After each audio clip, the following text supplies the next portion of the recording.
स्वतःचा सराव गट तयार करा. निबंध. मानवी मनाच्या शक्तीचा विकास करण्यासाठी सातत्यपूर्ण सराव आणि योग्य वातावरण अत्यंत महत्त्वाचे असते. माइंड कंट्रोल पद्धतीमध्ये व्यक्तीला स्वतःच्या मानसिक क्षमतांचा विकास करता यावा, यासाठी समूहामध्ये ग्रुप सराव करण्यावर विशेष भर दिला आहे. प्रस्तुत उतायात स्वतःचा सराव गट कसा तयार करावा आणि त्याचे महत्त्व काय आहे, हे स्पष्ट करण्यात आले आहे. लेखक सांगतो की या पुस्तकातील सराव केवळ वाचून समजून घेण्यापेक्षा प्रत्यक्षात करून पाहणे अधिक महत्त्वाचे आहे. सुरुवातीच्या टप्प्यात दिलेले सर्व व्यायाम एक्सरसाइजेस व्यक्ती एकट्याने करू शकतो.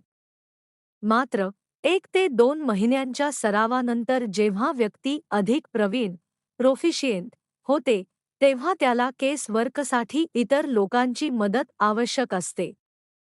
यासाठी किमान 6 जणांचा एक गट तयार करणे गरजेचे आहे.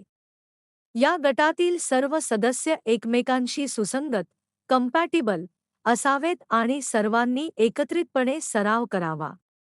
प्रत्येकाने नियमितपणे संपर्कात राहून आपली प्रगती शेअर करावी. जेव्हा सर्व सदस्य सरावात पारंगत होतील, तेव्हा ते एकत्र येऊन केस वर्क सुरू करू शकतात. पहिल्या सेशनसाठी किमान एक पूर्ण दिवस राखून ठेवणे आवश्यक आहे. या सेशनसाठी प्रत्येक सदस्याने 4 फाईल कार्ड्स आणाव्यात. प्रत्येक कार्डवर एका गंभीर आजाराने ग्रस्त व्यक्तीचे नाव, वय आणि स्थान एका बाजूला लिहावे आणि दुसऱ्या बाजूला त्या व्यक्तीच्या आजाराची सविस्तर माहिती लिहावी.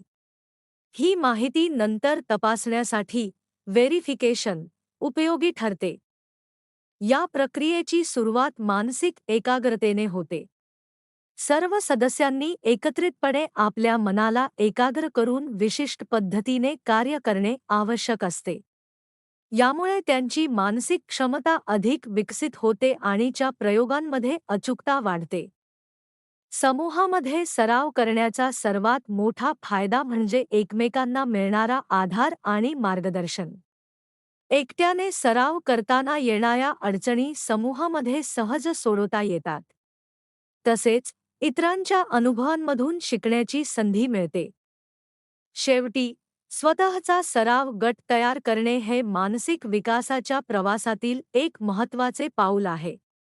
योग्य सहकार्य, सातत्य आणि विश्वास यांच्या सहाय्याने हा गट प्रत्येक सदस्याला त्याच्या मानसिक क्षमतांचा पूर्ण विकास करण्यास मदत करतो. त्यामुळे माइंड कंट्रोलच्या सरावात समूहाची भूमिका अत्यंत महत्त्वपूर्ण ठरते.